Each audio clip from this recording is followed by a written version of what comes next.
Undroppables Playbook, a football podcast. With your hosts, Ashley and Michael, please sit back and enjoy the show.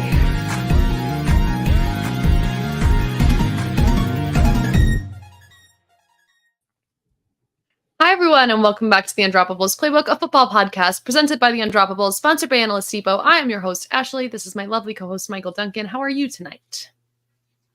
I am doing just dandy tonight. I'm actually having a fantastic week. Yeah? How's that? Yeah. Because honestly, I'm just getting pure enjoyment out of your pain. You know, I'm not even gonna pussyfoot around it. Yeah, I thought I was going to have like a minute there. No, look, we texted about it. I said the first 20 minutes we're going to be talking about Saquon, specifically to spite you. So, yeah, I know. So, well, we're going to get into news first, but we can do news first. Stuff after. We can do news okay, first. Okay, let's do that, fine. And then we'll do free agency. Let's do that. Let's talk about some news first. That would be that today, Happy New Year, Duncan. It's the league New Year today. So the official tampering period, like non-tampering period, no more tampering. League New Year. Finally made it. I think you can still technically tamper. Well, I'm sure like there's just ways to tamper. Yeah. I don't know. Whatever. Either way. It's you the league New shouldn't Year. get thrown off by the stupid things I say. You really just need to push through them. Yeah, well, either way. How about this stupid thing? Aaron Rodgers is a frontrunner to be selected for the vice president slot for independent presidential candidate, the Kennedy. Yeah, so like Robert 2 weeks Kennedy. ago, he said that we need to get rid of all distractions in the locker room. That would have been 2 months ago, whenever that was. This is just incredible. The Aaron Rodgers saga is just the gift that keeps on giving. I don't think there is a funnier next step after him playing a total of 4 snaps as a Jet, being the president, then quitting football to go run for vice president in a losing candidacy. Like, let's be real. Like, regardless of what your political affiliation is, because of the way the American political system works, the third party is non-existent. Independent won't win. That just makes it all the more entertaining. But yeah. What's even more interesting is the fact that apparently he views Sandy Hook as fake. So he really Aaron subscribes Rodgers, to the Alex Jones school of unintelligence. Views came out that like text messages or communications or whatever, Aaron Rodgers is not going to survive a presidential inquiry. Like, are you like, oh my God. I can't. There's some really funny tweets about it, though, that was like, if Aaron Rodgers is vice president, like, do the Secret Service have to shoot opposing pass rushers? And I really loved... Do you think a president can play professional football? No. I don't think so either. I don't think so. I think one is going, like, logically. The president really can't do anything that, like, puts himself at risk. So even if they like would let him play football, like it's bad optics to have the president like out on the field, like who could like get concussed or like die. Is it great optics? It could be great optics. It's a very American thing. I don't know that we'll ever have a president who's young enough to even ride a bike, let alone I can't play professional football.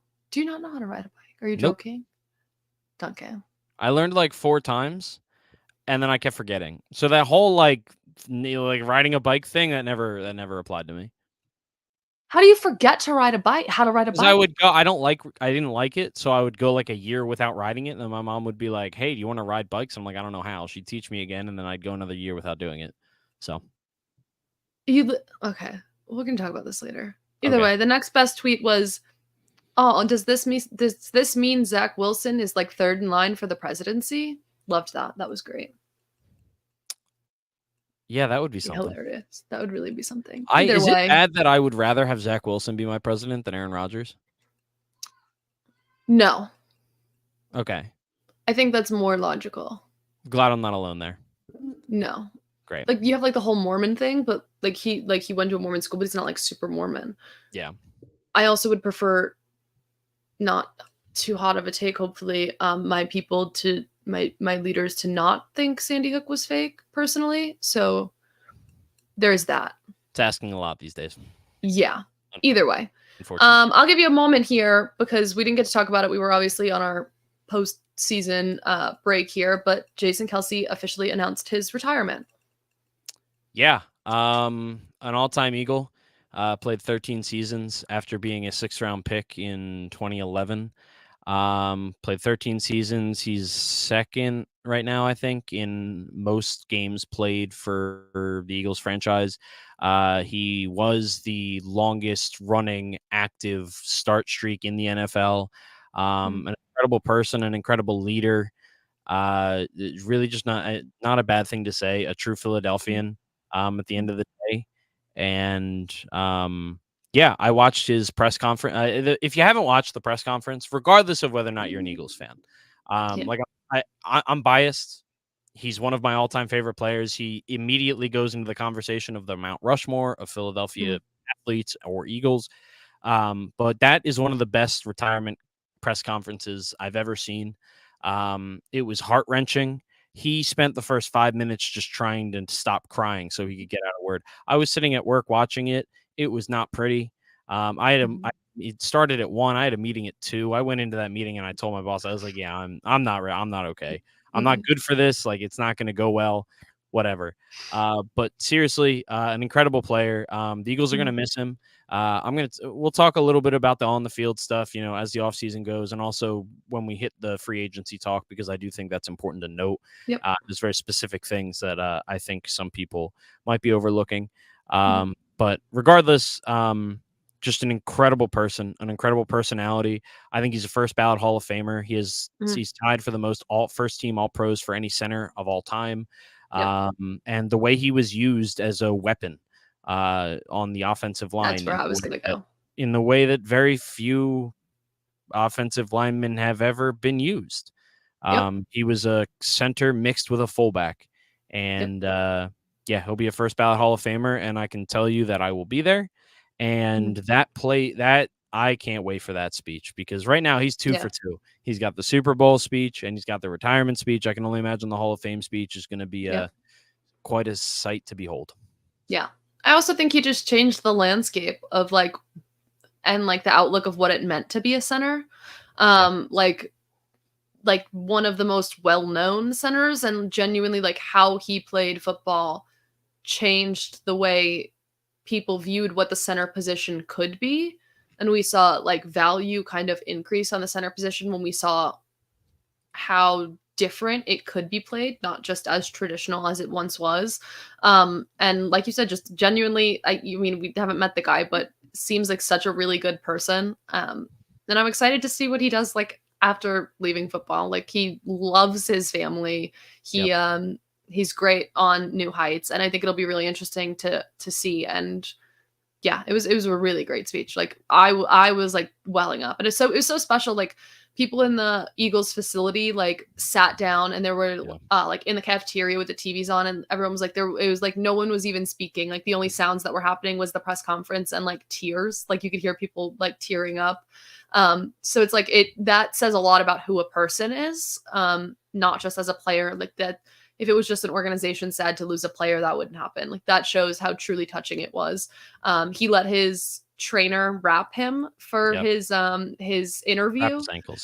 Wrap his ankles because he wasn't able to make it to their final game against the Bucs this season because he is undergoing cancer treatment. So he said, he has to wrap me one last time. We have to finish this thing, and let him wrap his ankles for the press conference. It's just, that's so special. That really shows your true intentions as a person. So I'm sad to lose that and hear from him weekly, but I guarantee we'll still hear from him pretty much just as much. And I will say something that is constantly amazing about this whole thing is, when was the last time there's been this much hubbub about an offensive lineman?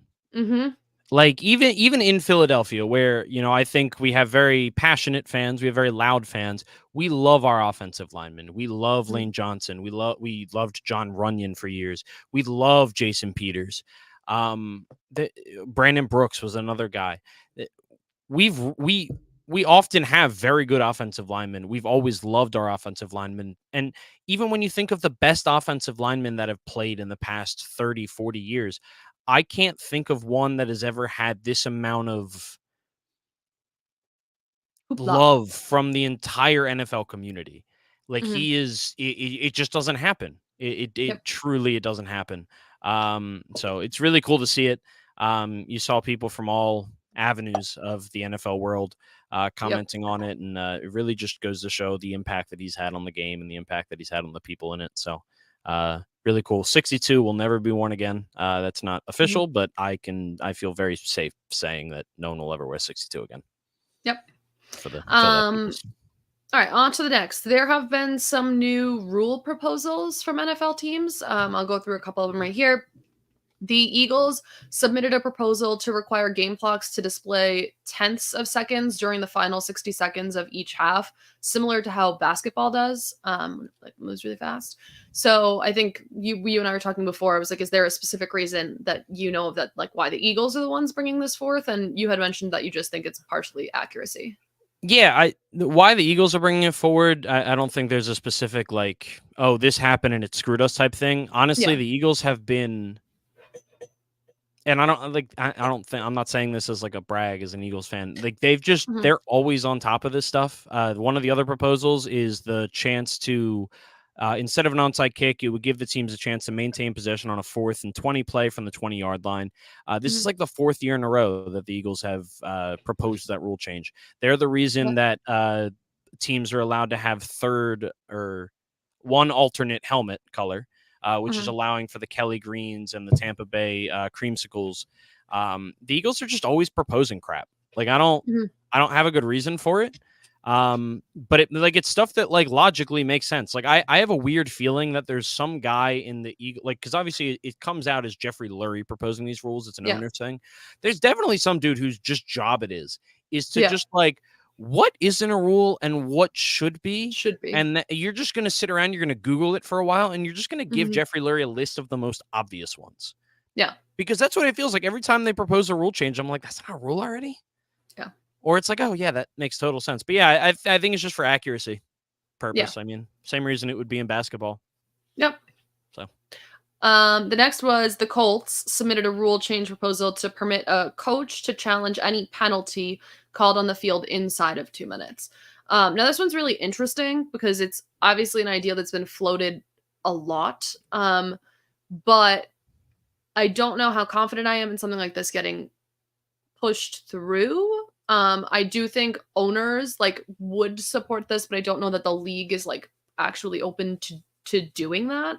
yeah, I think it leads to more like bad optics for the league, and I don't know that the league will fully want to subscribe to that.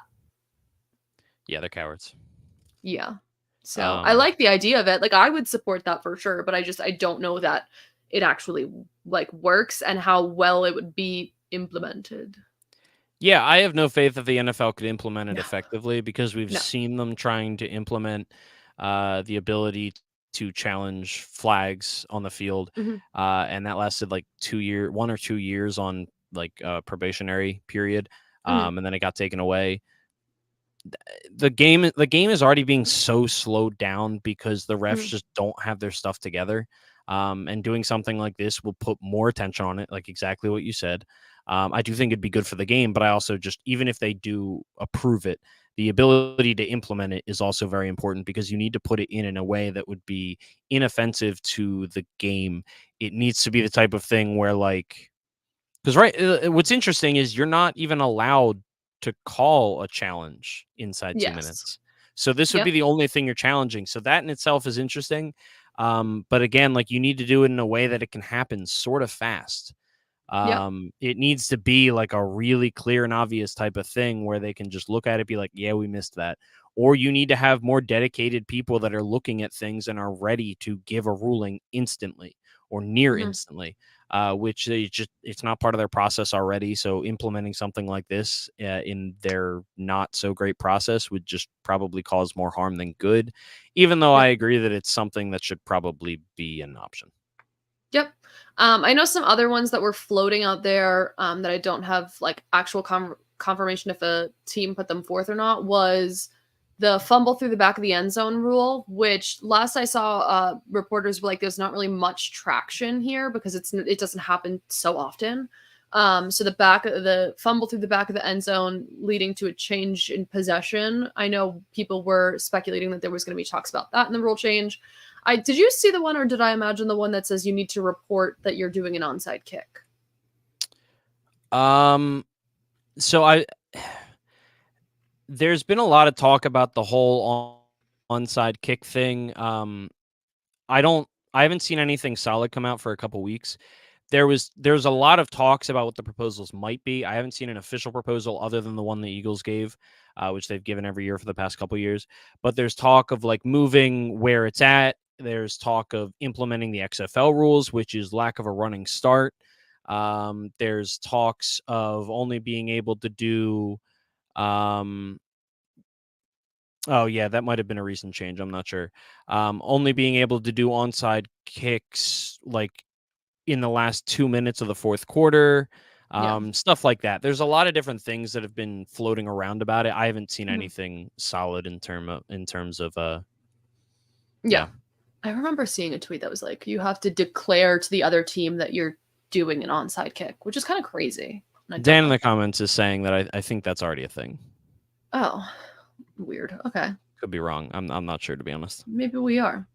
Anyway, that about makes up a big chunk of our news. So that's it. Show's over. Nothing else to report. Nothing else going on. Right?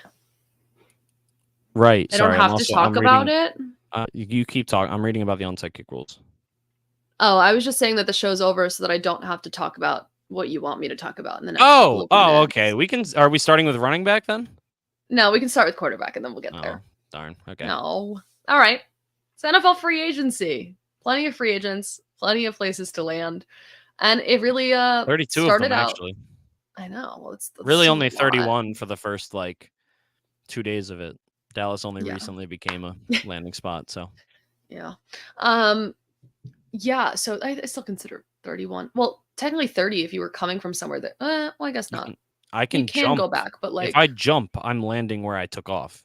Yeah, I get that, but I'm just saying you may be maybe looking to leave. So maybe not 31, maybe 30. But either way.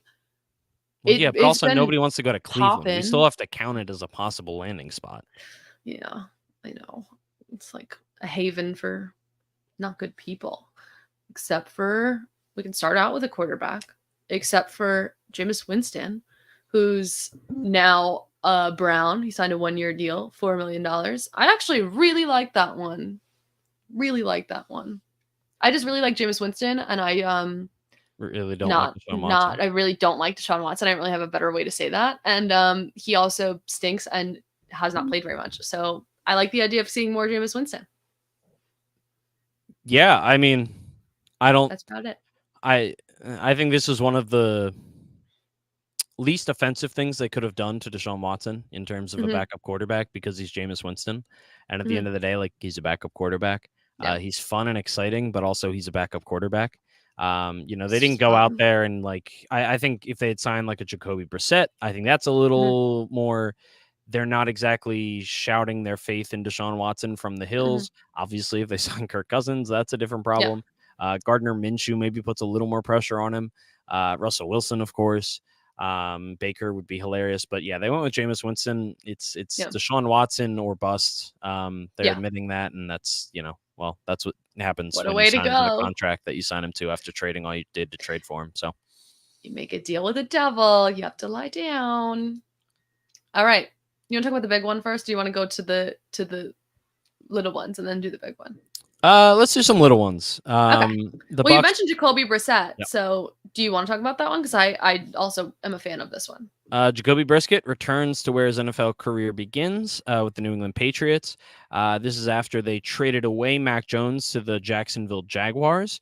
We will be throwing trades in here accordingly as they kind of pop up. But I think that's a really smart move. He's going to be, assuming they draft a quarterback like it's being expected, he's going to be most likely the day one starter. I think it's going to be very dependent on who they end up drafting. How quickly that guy takes over. If it's a guy like JJ McCarthy, maybe he steps on the field a little earlier than Daniels, who might be viewed as a little bit more of a project, or maybe even Drake May, possibly. I don't know. I don't know how it's going to go after Caleb Williams or what they think of these guys, but Jacoby Brissett has been awesome the past couple of seasons. Yep. Awesome considering what he's been brought in to do, which is be Yeah. a backup and not really be a franchise guy. But I think he's a really good guy to have in the locker room. He's a great guy that you're putting out and having confidence in while you're hopefully mentoring the younger guy. He's obviously willing to have those roles. So yeah, it's a really solid signing. Nothing crazy. The Mac Jones trade was a bit shocking, to be honest. But I don't mind the ability to admit when you've made a mistake. Yep. So they traded him to Jacksonville for a sixth. What was it? 1/6, I think. Yeah, I think it was a sixth. Okay, for a sixth. I knew it was a sixth. I didn't know if it was just one of them. So they traded Mac Jones to the Jags for a sixth. They washed their hands of Mac Jones, all but reassuring the public that they will be drafting a quarterback, which everyone expected.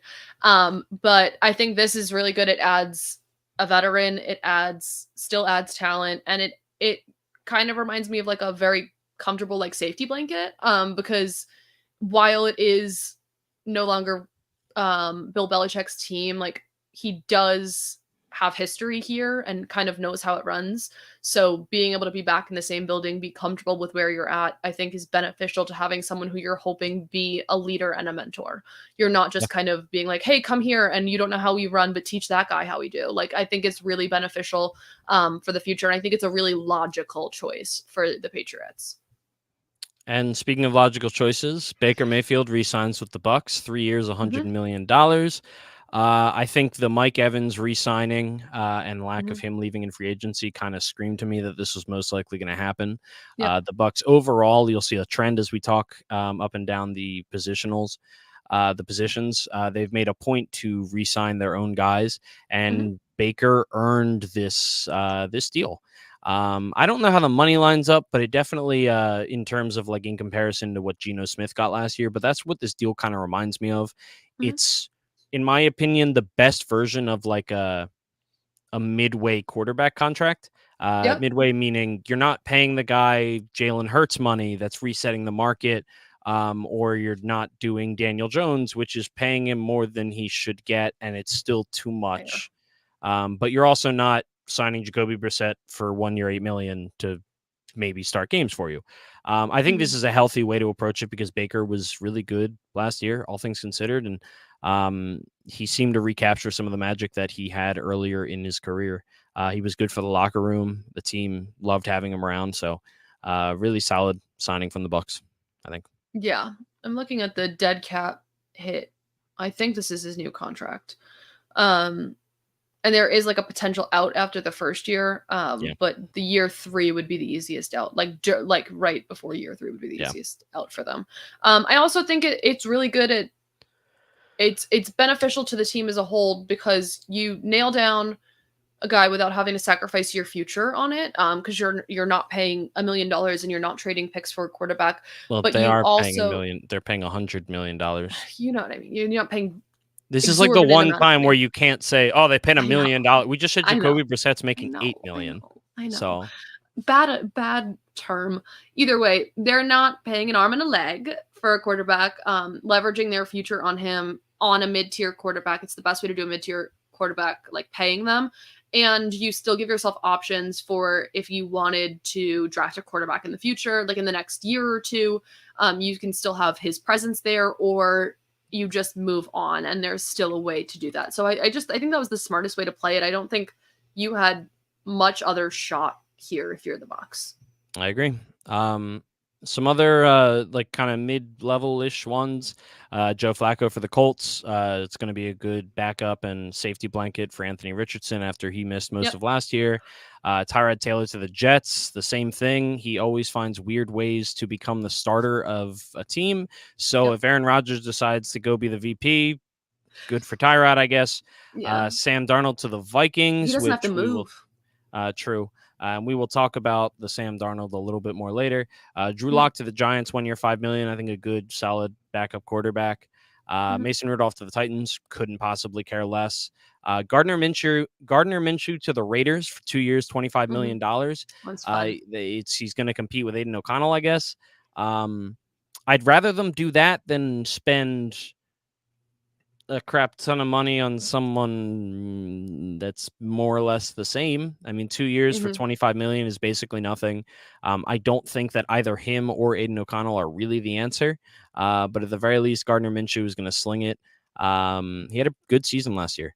Yeah. And then finally, before we get to the big one, Russell Wilson signs for 1 year, 1.2 million with the Pittsburgh Steelers. His money is so low because the Broncos still owe him a crap ton of money from last year, the largest dead cap in NFL history. But that is big Just for gonna the say, like, Steelers. we had inside info on that one.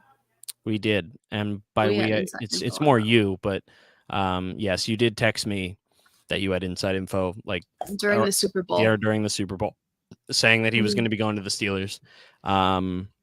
I then asked the question if I bet with insider knowledge, is that insider trading? But I'm not allowed to bet on free agency futures in Pennsylvania, so it didn't matter. Yeah. Unfortunate for my wallet.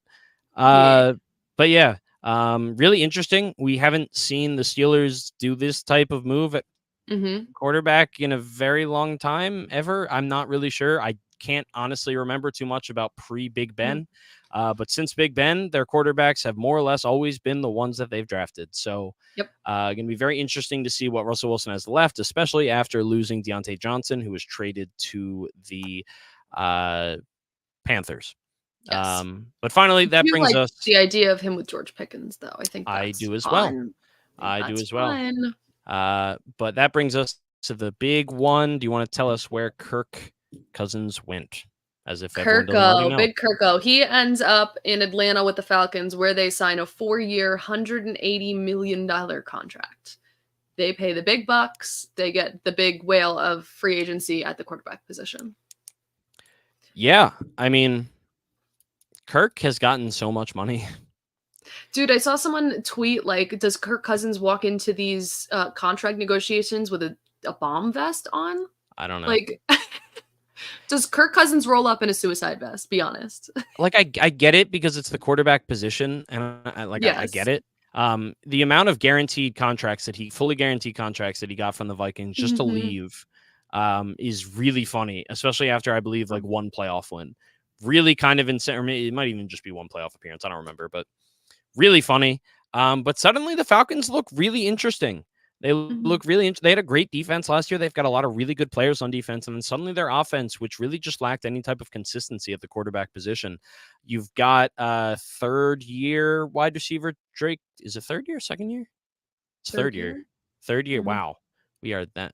I hate. I know. I hate Arthur Smith.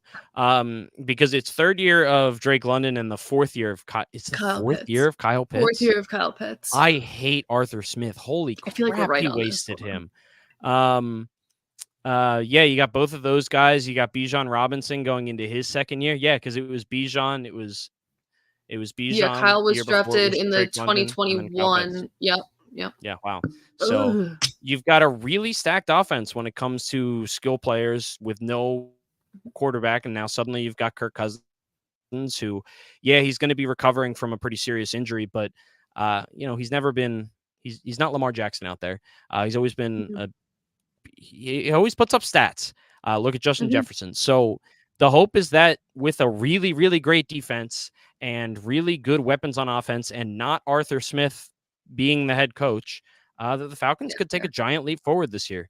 And I think that's very possible depending on how Kirk recovers from his injury. Yeah, I do agree with that. I spent mostly the first 30 minutes after finding that out switching having a computer screen open with Matt Ryan's face and a computer screen open with Kirk Cousins' face. They really do give off very much the same vibe and look very similar. I don't think they look similar at all. I do think after other sitting than here the for like fact that 30 they're minutes, white and don't have like beards. this. Well, and I also think it's like the way they style their hair that's like really led to that. So I spent like the first good 20 minutes doing that on the computer. But other than that, I like it. It's a good play. The Falcons really needed to take a shot at the quarterback position. And if you weren't getting top 3 here this year, you are taking a gamble. You're taking a gamble whenever you're drafting anybody, but you're taking a much bigger gamble if you're not drafting May, Daniels, or Williams. So I don't think they were going to risk so much of their future when they wasted several years of the players they already have. They kind of need to make their own identity with what they have right now, and I think this was the right play for the Falcons. And I do think he'll be worth the money. As I just really hope that recovery goes well. Yeah, I still just don't have faith in Kirk Cousins as like he's going to put up numbers. I just don't know if it'll matter because it's yet to matter in his NFL career. Yep. He's put up tons of numbers plenty of times. It's never mattered. So yeah, I guess we'll see. But that is what led to Sam Darnold being the prized acquisition quarterback for the Minnesota Vikings, and Justin Jefferson. I'm sure he was thrilled to wake up. I'm sure he was thrilled he did not sign that long-term contract they were pushing for him and said, hey, let me see what you're going to do with your future first. And they're like, we'll be real good. We'll be here. Everyone will be here. And then Kirk left immediately. None of that happened. So I'm sure he was not thrilled for the news, but I'm sure he was really thrilled that he stuck to his guns on that one. No, I think that's smart. There's very few players in the league that I think can do that, and I think that he is one of the very few players that can do that and risk his long-term future, because even when he suffers an injury, like, he's still Justin Jefferson. He's still got us. Yeah.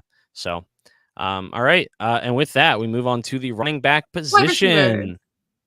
Nope. Wide receiver market sucks, honestly. Terrible, but I just wanted to skip this one. Yeah, we're not going to. So I don't actually remember I do remember the order of operations. The order of operations was DeAndre Swift was like the first free agent off the board, I'm pretty sure. 3 years, $24 million to the Chicago Bears. Essentially, I'm not sure I think the guaranteed money makes it essentially a 2-year deal with a 3rd-year team option. You're going to see that a lot with running backs because that's just how it works. But DeAndre Swift leaving almost immediately to go to the Chicago Bears. Then we had, I believe, Tony Pollard was the next domino to fall, going to the Titans on the exact same deal, at least from a year and total money standpoint. 3 years, $24 million. And then we started to see the big dominoes fall. And the first of the big dominoes to fall was, of course, Saquon Barkley, going where it seems as if he's been rumored to go for 2 weeks, and resulting in the collective loss of mind in the entire state of New York. I'm sorry. I have never seen anything quite as pathetic as just not you, the grand your reaction. It was pathetic in ways that I've never known possible. First of all, Tiki Barber, he was already a loser. Now he's just a massive loser, and he managed to get cooked by Saquon Barkley directly after Saquon signed that contract. Said, dude, you're a loser. He abandoned his team right before they won a Super Bowl because he didn't like the direction they were going. Abandoned his pregnant wife. He's been on like a weird run lately. Not lately. Basically, since he retired, he's been a piece of pretty much garbage. But I mean, like, he's like making a lot of headlines again lately. Like, even before the Saquon stuff, he's been making not good headlines lately. Yeah, no, he sucks. But and then everyone and their mother from New York calling Saquon the biggest traitor of traitors, someone who, spoke a big game about wanting to remain a New York Giant, wanting to be there his entire career, and then instantly leaving the first opportunity he had. And it's like, do people that watch the New York Giants not understand how the NFL works? The answer to that, probably not.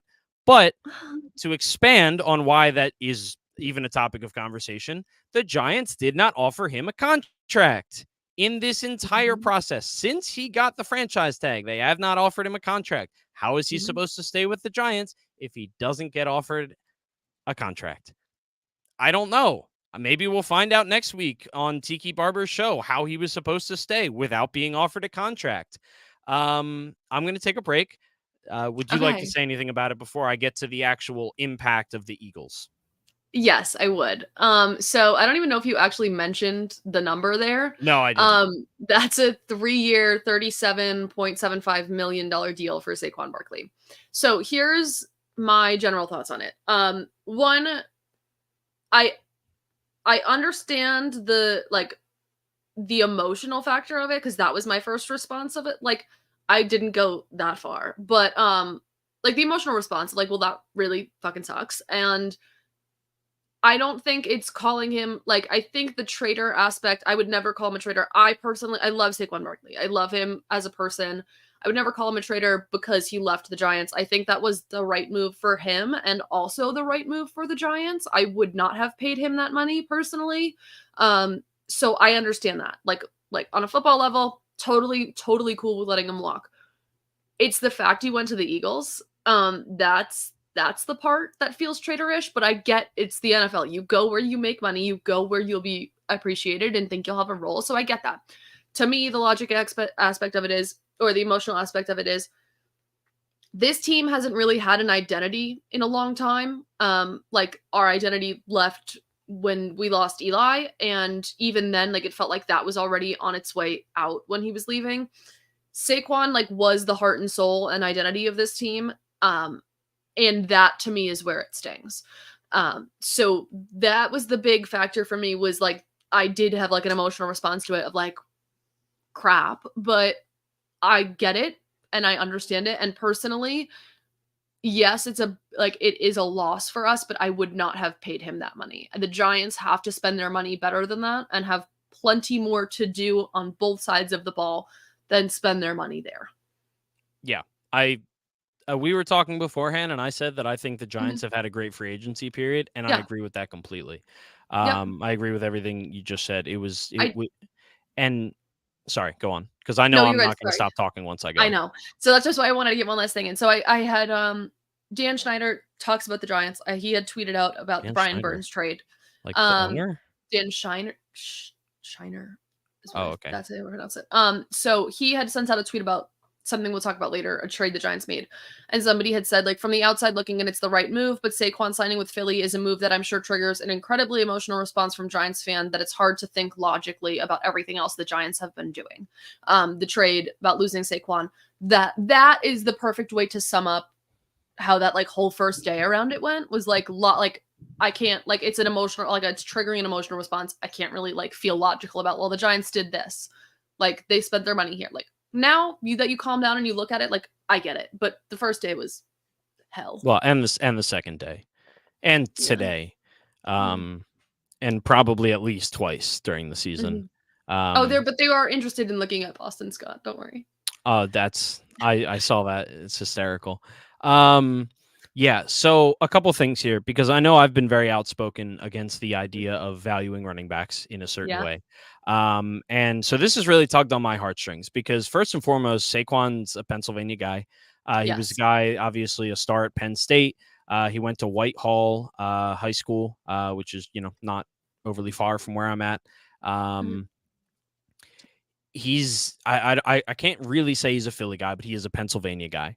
So he's coming home. The thing that led up to this free agency, I was talking with my cousin the night before it all, broke out and all that, before free agency started, and we agreed that from a football perspective, signing Saquon Barkley is incredible. And as a fan, I cannot wait to see him on the field, because from a football perspective, he's going from arguably the worst offensive line in the NFL to at least what last year and for the last 5 years has been the best offensive line in the NFL. A better offensive line by far than he's ever had in his NFL career. Immediately, that makes him more valuable to the Eagles than he ever was to the Giants, because of that pure fact. Not to mention Jalen Hurts, A.J. Brown, Devonta Smith, Dallas Goedert. Have the Giants had a single skill player that was on the level of any of them since Saquon has been there? Odell Beckham Jr. for like a year or two, I guess. That's it. And they have all of them on one team. That instantly makes Saquon more valuable to the Eagles than he was to the Giants. Now, you can make all the excuses you want about the way that you're paying in like this new cap era, because the cap went up by way more than they were expecting. So like what you're paying isn't exactly whatever. But to get down to how valuing the running back works, and why I don't feel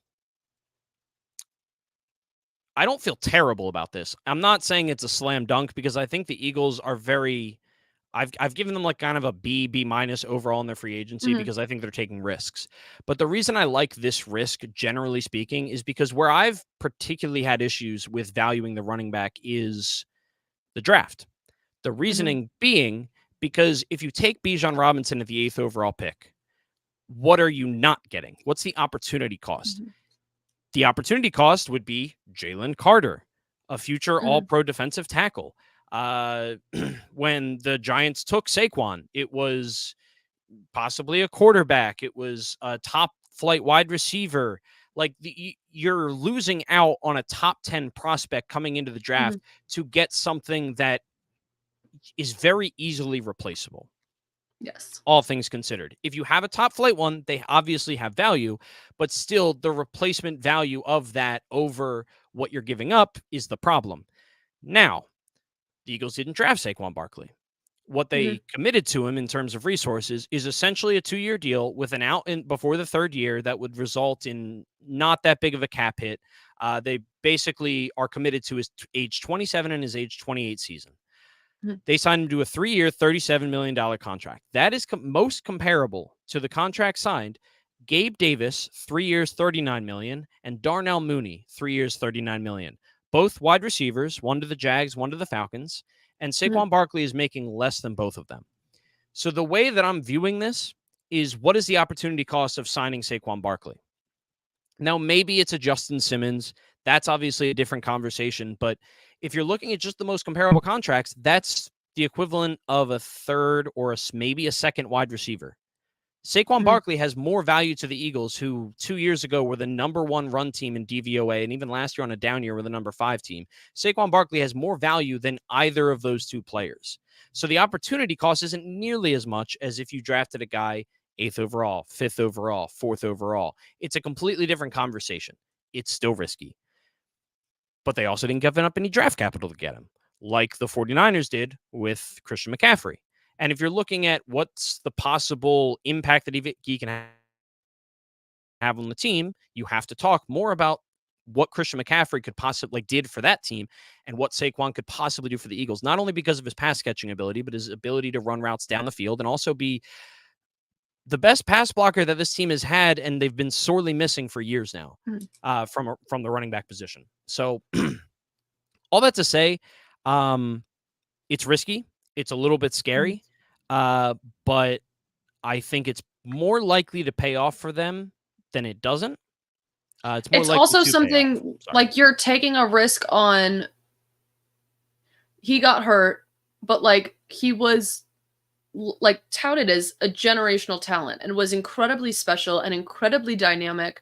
And I think that's where Saquon Barkley's like superpowers lie, is that he is a very dynamic player when healthy. And he can help improve your passing game as well. Which the Giants, I think, are going to be missing that more, to be honest, currently.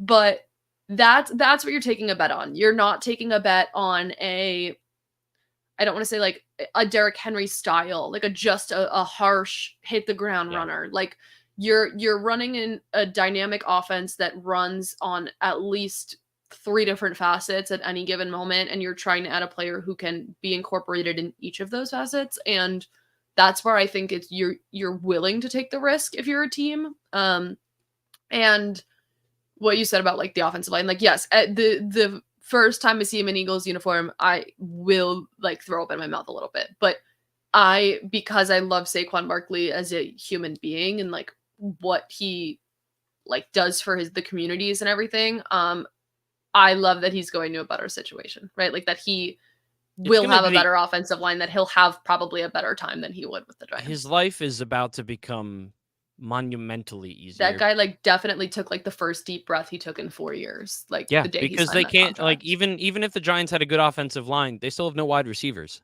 You stack the box against them. You do that. Yep. I hate to tell you, AJ Brown and Devonta Smith are going to have something to say about that. So yeah, he's going to be running against light boxes with, yes, they lost Jason Kelce, but one last thing, the downside of it. The downside, if this doesn't work out, and again, part of the big difference as to why I'm more okay with this risk. The downside of drafting Bijan Robinson at 8 overall is, what if he's injury riddled for 4 seasons, but has Mhm. sparks of greatness. Maybe you franchise tag him. Maybe you end up exactly like Saquon Barkley, which Mhm. where did he get the Giants franchise? Ultimately, nowhere. Mhm. And it's what, a 5-6 year possibly commitment. You're paying this more or less the same money, maybe a little bit less, but over more years. Mhm. And the difference here is if this doesn't work out, you cut him. You take the lumps as you get them, and you take the 80-yard runs when he happens to break them out when he's healthy, and then in 2 years you cut him. And look, you move Mhm. on. You don't have to worry about re-signing him because you already spent massive resources and draft capital on him. You don't have Yep. to worry about that. All you did was invest. If you cut him 2 years from now, you paid him like $26 million, and Mhm. then you move on. It's just Yeah. it's a very different calculation. Still risky, but a very different level of risk. So Yeah. So final thoughts. Sad for the Giants, happy for Saquon, and also I hate you. So I'm so happy. I think that honestly, the fact that I could just look at you and say, and I know that Saquon is your favorite player. Like, I Mhm. know you personally well enough to say that this is going to have a personal impact on her and her Yep. well-being, and that made Yep. me so incredibly happy when it was Yep. announced. I was so Yep. thrilled. Like, Oh, I know it obviously, did. I'm thrilled as an Eagles fan, but I'm just thrilled for Michael as well. Yeah. Um, And also I really great hate day. football in this moment. So Yeah, no, really great day for yeah. me. Really great Perfect. stuff. Okay, moving on. Yeah. Who do you want to talk about next? Well, Well, we have a couple more running backs, and then we're gonna have to speed up a little bit. yeah, we'll probably just get through the offense today, most likely. Yeah, okay, perfect. The way So it's sounding. another one of the big dominoes to fall that was included in a Saquon Barkley type, the running back meeting from last year, the running back Zoom meeting, Oh yeah, forgot about that. would be Josh Jacobs, who signed a deal with the Packers, which was 4 years, 48 million. Which also like the whole way the running backs worked was like a house of cards this year. It felt like, Yeah, it was bizarre. yeah. Sorry, I'm trying to see if I can find his guaranteed money because I don't have that in front of me, and that's more important here. Where is it? Guaranteed money. Oh my god, why can't I find it? I don't know. Uh, Either way, what I was gonna say is Sorry, keep in talking. terms of like house of cards, so that resulted in Aaron Jones going to the Vikings. So you have Aaron Jones moved from the Packers to the Vikings, and Josh Jacob go from the Raiders to the Packers. What was that face about? $12.5 million. Hmm. That's it. I don't know why I thought it was more, but it's not. It's yeah, it's not. They could pretty easily cut him even after this year, and save money. So that's interesting. I just didn't realize that. Yeah. But yeah, no, it's just there's been a lot of dominoes with the running back Yeah. position. To agree with what you said, Josh Jacobs signing caused Aaron Jones to get cut, and we saw that Mhm. also with the Bengals signing Zach Moss Mhm. after a little bit of a kind of redemption arc last year with the Colts, Yep. and that prompted the Bengals to first cut Joe Mixon and then Mhm. said, no, actually, we're going to trade him to the Texans. Yeah. So Joe Mixon I lands with the love that Texans. one. I agree. The Love Texans, that one. who were apparently in on Saquon Barkley Mhm. and did not get him. So yeah, 4 big movers right there. Josh Jacobs to the Packers, Aaron Jones to the Vikings. I feel like I said Aaron Rodgers earlier too. Probably. Zach Moss to the Bengals and Joe Mixon to the Texans. I think the last big one, there are some other smaller ones, but the last big one there is Austin Eckler to the Commanders at 2-year, 11.5-ish million. Yeah, I would consider he might be that cooked, still man. up there in the big one. He might be. I also hate that move. Hate that move. Yeah, I don't like it for him. I don't like it for the Commanders. That is probably my biggest part of it's like it's a such a small deal. I illogical don't really tie, but care. it won't really be that big of a deal, but I just don't like the move. You I said that was think the part of last of the it. big ones. I don't even think we brought up Derrick Henry. Oh, we didn't. Okay. Okay. Oh, Either oh, way, oh, actually, I think no. part of that is because I Devin cannot Singletary to the visualize Giants. Austin Eckler in a Washington Commanders jersey in my head, and then when I do, it looks so ugly. I agree. I don't like it either. Uh, That might just be the Washington Commanders jerseys, though. it could just Um, be the vibe of the Washington Commanders as a whole, but yeah. Yeah. Also, Devin Singletary to the Giants to replace Saquon Mhm. Barkley. You know that I've been a long-time Devin Singletary truther, been a big fan. Still a bigger contract than I think he probably should have gotten. I would have rather signed Zach Moss to the money he got. So, okay, Giants, do your thing, man. Do your thing. The Giants Derrick are Henry to still the building the Ravens. Bills team, and it's driving me crazy. Yep, that's what happens. Crazy. Yeah, you look like you're being driven crazy. Derrick Henry goes to the Ravens. That's terrifying for the NFL. Very scary. You've got very very fun and very interesting that you have Jalen Hurts and Saquon Barkley and now Lamar Jackson and Derrick Henry. Mhm. Those have to be two of the most terrifying running backfields to have ever Mhm. existed in the NFL. Mike Vick and LaShawn McCoy were ahead of their time. Cam Newton, Mhm. CMC were a little bit ahead of their time, Very, but yeah. both are in the conversation. Yeah. Really fun though. Derrick Henry is just a massive human being. Yeah, I do you have thoughts on Derrick Henry to the Ravens other than this felt like exactly what was going to happen the entire time? And I do. So to me, it's like a yin and a yang, right? Like, I think he's the perfect fit for the Ravens because he is like a hit the ground, harsh, big runner.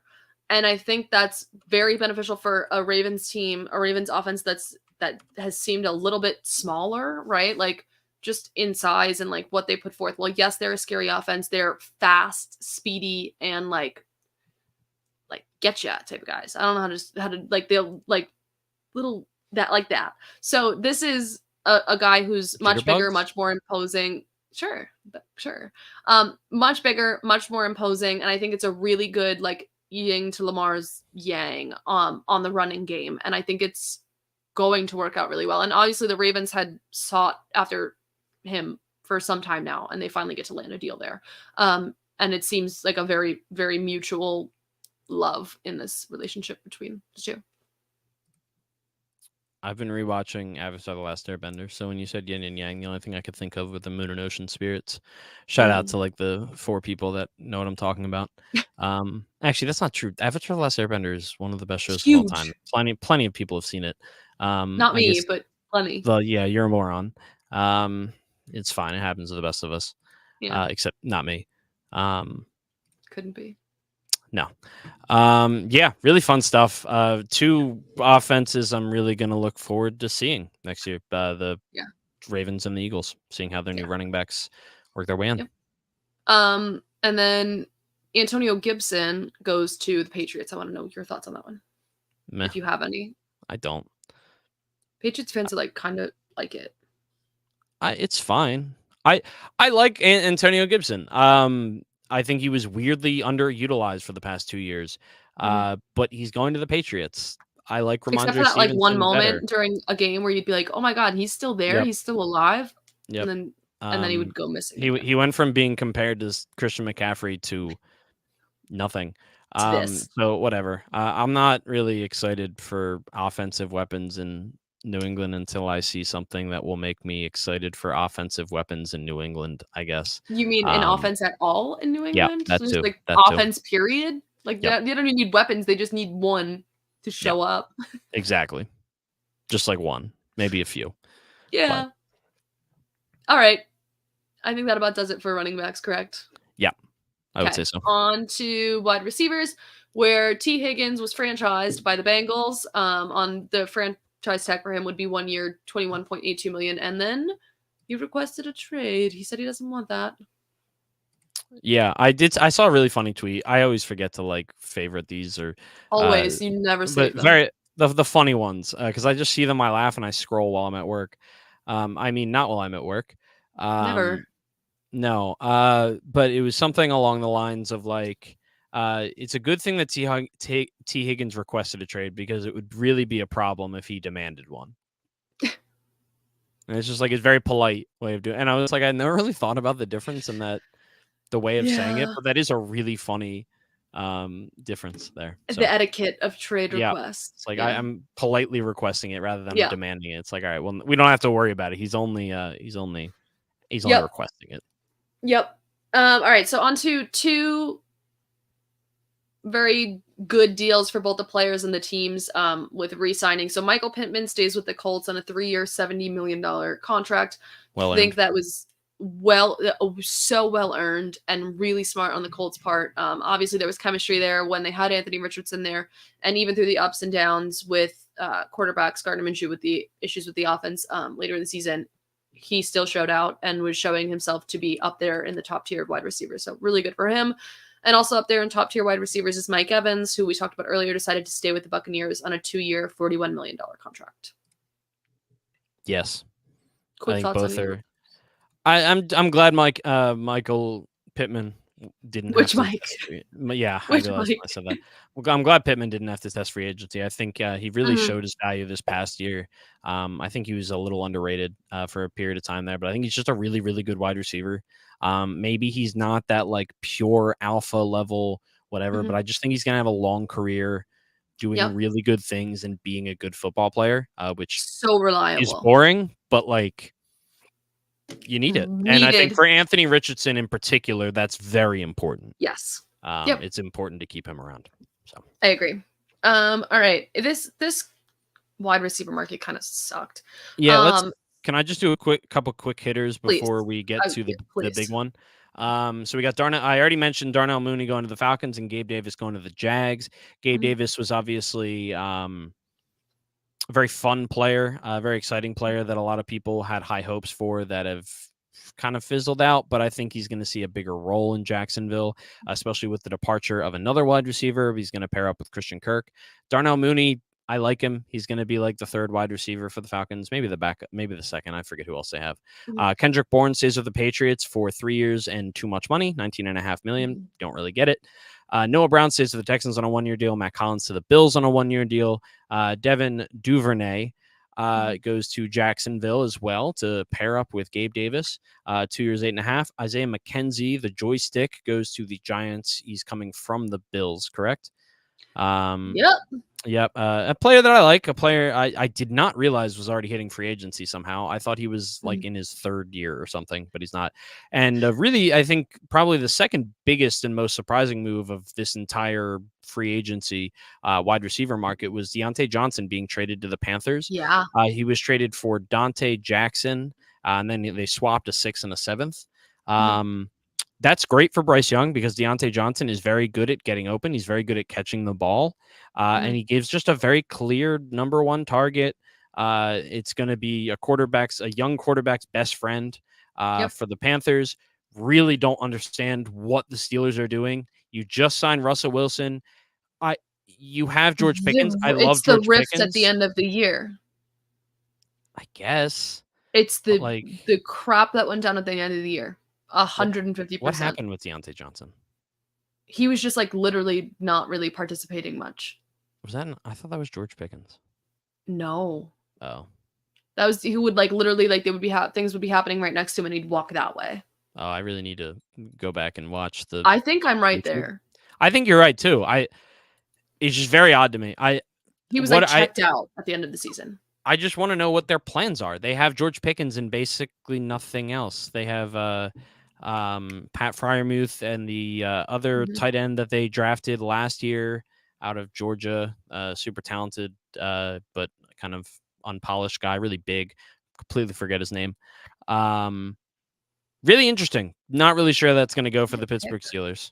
But finally, that brings us to by far the most surprising wide receiver move.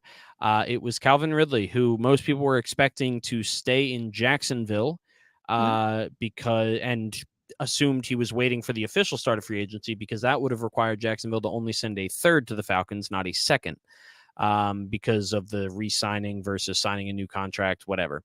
But in a move that shocked everyone, he ended up going to the Titans for 4 years, $92 million.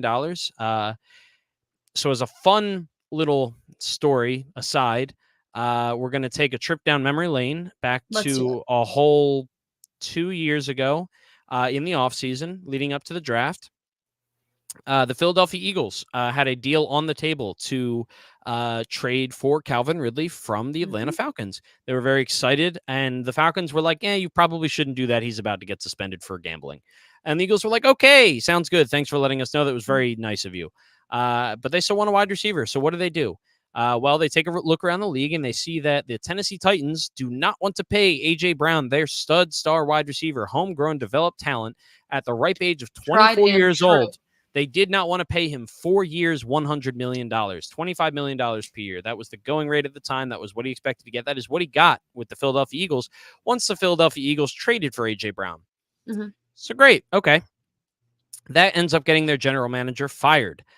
Calvin Ridley ends up getting traded to the Jacksonville Jaguars. And now 2 years later, the Tennessee Titans need wide receiver help because Treylon Burks has not worked out all that well. And DeAndre Hopkins is getting older. So what do? They give 4 years, $92 million to Calvin Ridley, who is 3 years older than A.J. Brown and has never been as good as him. Granted, it's a different front office, but that just highlights everything that you and I have said about the Tennessee Titans organization pretty consistently over the past 3 years. They have no idea where they're going, what they're doing. It may be a necessary move. It might even be a good move, but it just looks 1,000 times worse knowing that they could have had A.J. Brown for $8 million more and 3 years less of age. Yeah, stings a little bit in the long run and very much adds to the Tennessee Titans don't know who they are or what they want to do ever. A narrative that we have going. Yes, and a good narrative it is, truly. It truly is. All right, I think that's pretty much it on that front. Yeah. Tight ends was also not as there wasn't really many big names here. Your guy Adam Troutman is staying with the Denver Broncos. That's because Sean Payton loves him almost as much as me. I know. I love him. Some other ones here. I don't know if we just kind of want to run through these really quickly. All right, so I'm gonna go for the bottom. Jonnu Smith to the Dolphins, 2-year, $10 million. He leaves the Patriots. Hunter Henry stays with the Patriots at 3-year, $27 million. And Jonnu Smith did not leave the Patriots. He left the Falcons. Oh, the Falcons. Sorry, I forgot about that. He had a stint before that with the Patriots. My bad. Yes, he did. Totally forgot Signed about a massive that. contract with them. Totally forgot about that. And then so Hunter Henry stays with the Patriots though, 3-year, $27 million. Smart choice for them. They also do sign Austin Hooper to a deal, a 1-year deal. I don't have the numbers on that one. Irv Smith goes from the Bengals to the Chiefs, 1 year, $1.3 million. Mike Gesicki goes to the Bengals for a 1-year deal. Colby Parkinson to the Rams, 3-year, $22 million. Gerald Everett to the Bears, 2-year, $12 million. And 2 last ones, Noah Fant stays with the Seahawks, 2 years, $21 million. And the biggest tight end contract was Dalton Schultz to the Texans, 3 years, $36 million. Well, staying with the Texans. Staying. And trashing the Cowboys organization while doing it, which we can all be a fan of, saying that they're not about football there. So love hearing that. I didn't really care for Dalton Schultz one way or the other, and now I love him. So congrats. He's like, they literally don't care about you as players. He'll be doing tours while you're in the weight room. Yep. Which is true because my sister lives right next, literally 2 minutes down the road from the training facility, and they host tours every 2 hours to go through the entire facilities. If I lived there, I would pee on their facilities. You should. Live there? Pee on their facilities. I wouldn't do that. That's illegal, Ashley. Glad that was my idea there. Yeah, you're in trouble. Yeah. For offensive line, the Patriots kept 2 guys home. Chukwuma Okorafor stayed on a 1-year, $4 million deal. And the biggest offensive line free agency contract so far is also with the Patriots. Mike Onwenu, offensive tackle, staying with the Patriots on a 3-year, $57 million deal. What do you think about the Giants signing Jermaine? Why can't they just have normal names? Elway-Manor. That's probably not it.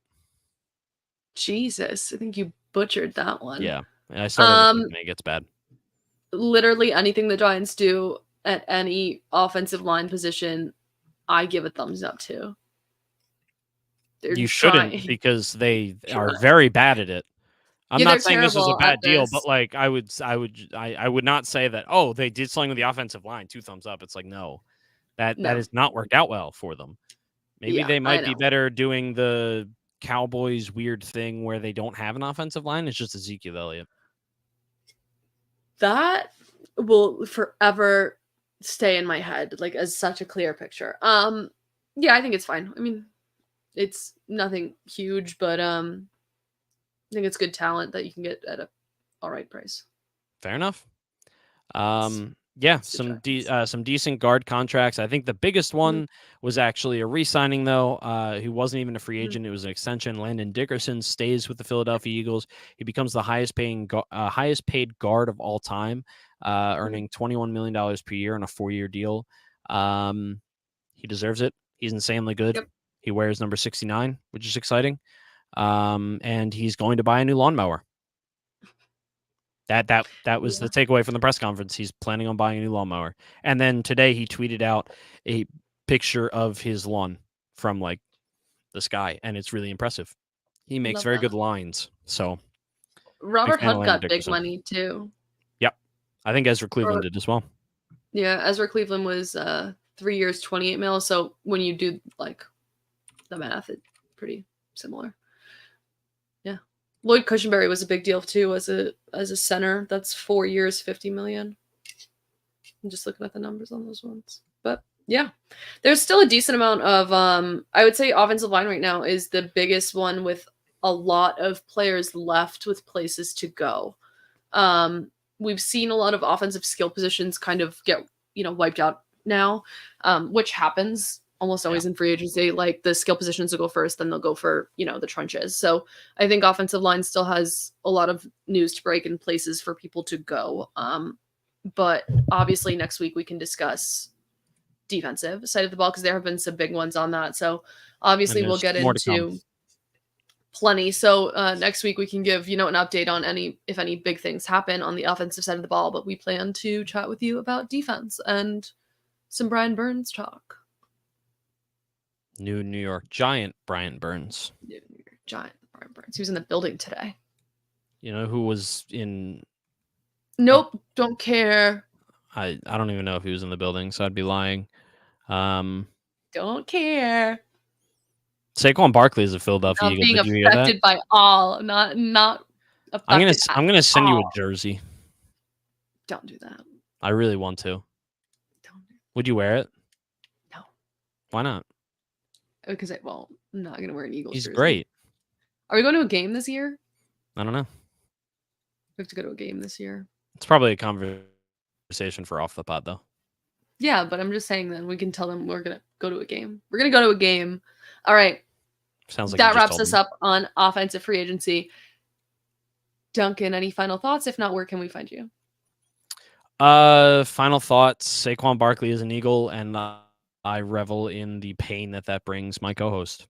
Other than that, you can find me celebrating that Saquon Barkley is a Philadelphia Eagle, and that brings my co-host. And you can also find me on Twitter at mpduncan75. My final thoughts is you can find me upset that he's reveling in my pain.